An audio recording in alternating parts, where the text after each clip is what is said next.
In front of me is TCL Plex, and today I would like to show you how you can switch on a suggestion strip at the top of your GBoard.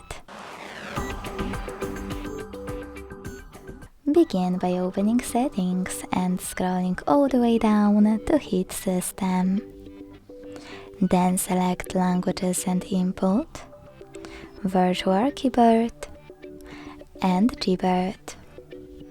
Following that, click on Text Correction and use this switcher next to Show Suggestion Strip to activate it. So when I go back, as you can see, mine was successfully enabled. Thanks so much for watching. If you enjoyed this video, leave a like, comment and subscribe.